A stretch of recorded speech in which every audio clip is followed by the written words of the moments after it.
Set goals. Make sure you reduce the friction by using tools like keyboard shortcuts and Speechify. Optimize your work environment to make sure that you don't get distracted and you stay in a state of flow. Figure out how to prioritize and to delegate to other people when it makes sense. And make sure to manage your energy. Listen, we're going to talk a lot about time. I care about yours. Here's all the things we're going to talk about today. Pick the sections that you're most interested in. Enjoy. One of the questions I get asked most often is, how do you think about time? How do you save time? How do you organize your time? How do you set goals to maximize your time? And it's a really important question. And so the first step is setting goals. And setting goals is probably one of my favorite things in the world to do. And the time I most often do it is on planes because I don't have access to Wi-Fi. And so I'll sit in a plane, and while most other people are asleep, I will type out my goals. Once you write down your goals, it becomes so easy to focus on your goals so you don't waste time doing other things that don't serve the things that give you the most energy. And that's the place where most people get tripped up. The next really important thing to cover is the state of flow. The criteria you need in order to be in a state of flow. Number one, it needs to be something that is hard, but not too hard, where there is a challenge, but you can see yourself making progress.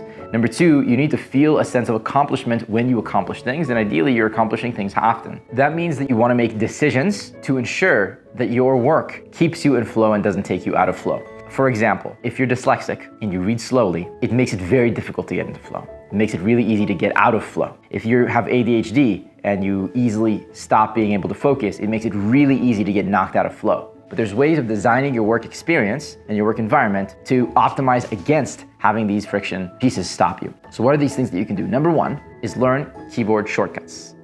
If you get really good at keyboard shortcuts on your computer, you are removing 1-2 second interactions every single time you want to do something. Command L to put your cursor inside of the search bar on Google instead of having to use your mouse. Most of you guys know how to use Command C and Command V, but you should download an app called Flycut that gives you 100 spots on your clipboard and lets you paste the thing that you copied 5 pastes ago, and also paste it where it's automatically formatted, so you don't need to go and reformat it. Learn how to use Command Tab to switch between an application, Command tilde to switch between pages of the same application, Command Shift Option 4 to do a screenshot, copy it to your clipboard, and then Command V to text it to a friend, instead of having to do a screenshot that goes to your desktop and then you need to drag it somewhere else. Command Enter to send an email instead of having to click on the email.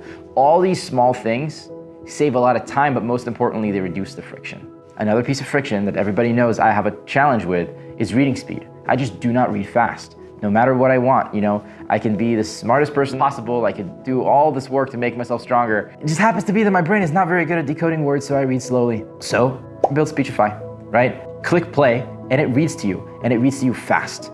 And so that is a huge tool for me for making sure that I stay in a state of flow. Because if I needed to read things with high friction and it taking a long time, it's like being a soccer player that can only walk, can't run. So, highly recommend download Speechify for Chrome, for iOS, for Android, and use it to make sure that you can stay in flow while you work, whether it be to read your emails or PDFs or something else. And with screen time, you can limit the app to 2 minutes a day, 5 minutes a day, and then it gives you this little swipe up screen that tells you, okay, do you want to extend for like 15 minutes, an hour, etc. But then what I did is I turned on the child safety lock. Literally, my phone is configured as if it is for a child, and it requires an adult password that I do not know. My brother knows my password, my teammates know my password, my friends know my password, but I don't know my password. And I haven't known my password for 3 years now. And it's given me so much freedom. So essentially I have 2 minutes a day of Instagram to do the basic messages that I need just to see if somebody sent me a message. I have a limitation on Facebook Messenger, for example. I have a limitation on Safari. Yeah, I only have 3 minutes of Safari per day. I don't have YouTube on my phone. And if I need more time, I'll ask a friend to unlock it for me, and then I'll use it. And that's it. The biggest amount of freedom you could possibly imagine if you set this up for yourself. There's an amazing book called I Will Teach You to Be Rich by Ramit Sethi. And it's fantastic about personal finance. And there's a principle there,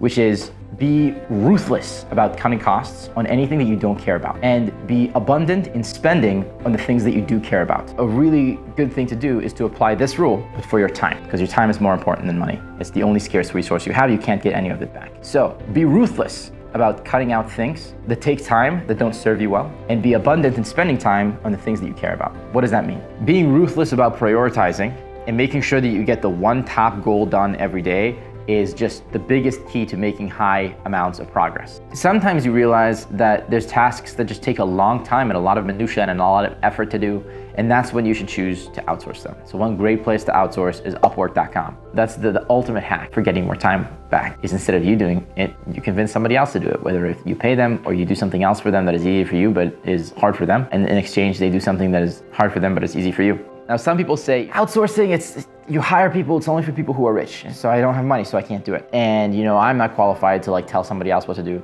All of this is not true. When I was a junior in college, I did not have any money. In fact, I had negative net worth because I had a ton of loans. And yet, I hired freelancers to do a lot of things for me. It was the first time in my life that I had some liquid cash. And the reason I did is because I took my first internship ever as a product manager working at Retail Me Not, and I got paid $30 an hour. And I made the money, I used it to pay my rent, I used it to buy food, I used it to buy my cell phone plan, etc. I was applying to scholarships constantly because I really didn't like the job and I wanted to be an entrepreneur. And I wanted to get rid of my college loans. And I had them put in the date, the topic of the essay I needed to write, the link where I needed to submit it, and I had them add as a calendar invite to my calendar the date when the scholarships were due. And then, the day that they were due, I would see the event, I would write the scholarship, I would submit it. Right? So we made the work session 2 or 3 days beforehand, and then I would submit it. And that was so helpful to me. And so think about who can coach you, who can do the work for you, and then find a way that it financially makes sense for you to compensate them. And don't be shy. It makes you such a better person to learn how to lead, to learn how to be a manager, to learn how to write and communicate with people. And so